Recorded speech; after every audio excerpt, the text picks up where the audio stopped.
नमस्कार दोस्तों, आपका स्वागत है मास कॉम मास्टर क्लास में। आज हम एक ऐसी थ्योरी पर बात करने जा रहे हैं जो रोजमर्रा की बातचीत और व्यवहार को समझने में मदद करेगी। और अगर हम उस थ्योरी की बात करें तो वो थ्योरी है कम्युनिकेशन अकोमोडेशन थ्योरी।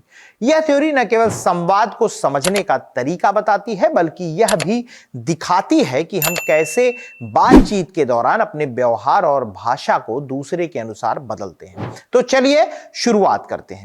दोस्तों, कम्युनिकेशन एकोमोडेशन थ्योरी, जिसको कैट भी हम बोल सकते हैं शॉर्टकट में, CAT, कैट को साल 1971 में हार्वर्ड गिल्स ने पेश किया था। इसका मुख्य उद्देश्य है यह समझाना कि लोग बातचीत के दौरान अपने संचार शैली, कम्युनिकेशन स्टाइल को दूसरों के अनुकूल क्यों और कैसे बनाते हैं। सामान्य भाषा में कहें तो जब आप किसी के साथ बात करते हैं और उनका लहजा, शब्द और बोलने का तरीका अपनाने लगते हैं तो आप एकोमोडेशन कर रहे होते हैं। कैट के दो मुख्य कॉन्सेप्ट्स हैं। पहला है कन्वर्जेंस। कन्वर्जेंस का मतलब है कि आप अपनी भाषा, टोन और व्यवहार को उस व्यक्ति के अनुसार बदलते हैं जिससे आप बात कर रहे हैं। इसका उद्देश्य है कनेक्शन बनाना और दूरी को कम करना। उदाहरण, अगर आप किसी से अंग्रेजी में बात कर रहे हैं और वो हिंदी में ज्यादा सहज है तो आप हिंदी का उपयोग करने लगते हैं।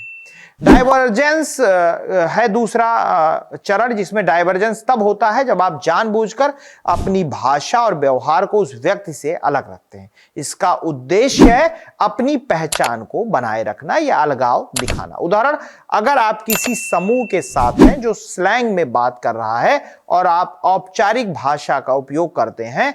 अब बात करते हैं एकोमोडेशन के 3 प्रकारों की। वो 3 प्रकार है। अपवर्ड एकोमोडेशन, जब आप अपनी भाषा या बोलने का तरीका दूसरों के स्तर तक बढ़ाते हैं। उदाहरण, किसी वरिष्ठ अधिकारी के साथ औपचारिक भाषा का उपयोग। दूसरा है डाउनवर्ड एकोमोडेशन, जब आप अपनी भाषा या बोलने का तरीका सरल बनाते हैं। उदाहरण, बच्चों से बात करते समय। जब आप अपने मौजूदा संचार शैली को बनाए रखते हैं, चाहे दूसरा व्यक्ति कोई भी हो। यह तब होता है जब आप अपनी पहचान को महत्व देते हैं। कैट का उपयोग कई जगहों पर देखा जा सकता है, जैसे इंटरव्यू के दौरान जब उम्मीदवार इंटरव्यूअर की भाषा और लहजे को अपनाने की कोशिश करता है।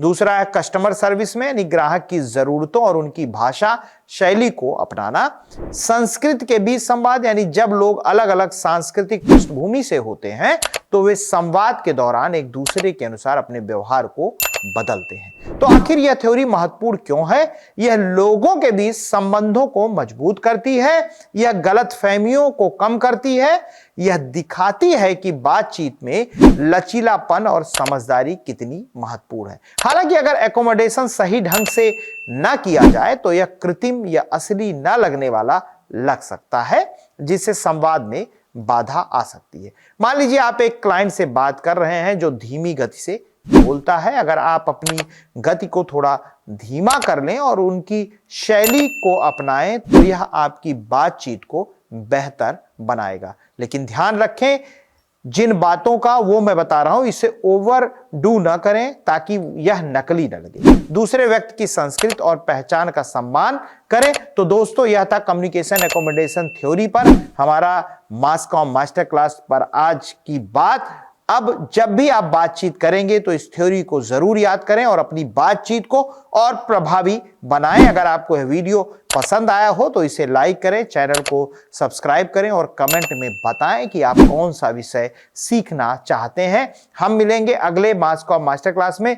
तब तक सीखते रहिए और प्रभावी तरीके से संवाद करते रहिए। धन्यवाद। ये सिर्फ एक YouTube चैनल नहीं है बल्कि एक ऐसा मंच है जो ना केवल ज्ञान बांटता है बल्कि हमारे समाज में बड़ा बदलाव लाने की कोशिश भी करता है। क्या आप जानते हैं कि जब भी आप इस चैनल का वीडियो देखते हैं, उसे लाइक करते हैं, शेयर करते हैं या सब्सक्राइब करते हैं तो आप गरीब बच्चों की शिक्षा में मदद करते हैं। अवेन फाउंडेशन का सपना है कि हर बच्चा स्कूल जाए। जब आप इस चैनल का समर्थन करते हैं तो आप केवल एक वीडियो नहीं देख रहे हैं बल्कि एक बच्चे का सपना पूरा करने में मदद कर रहे हैं। मास कॉम मास्टर क्लास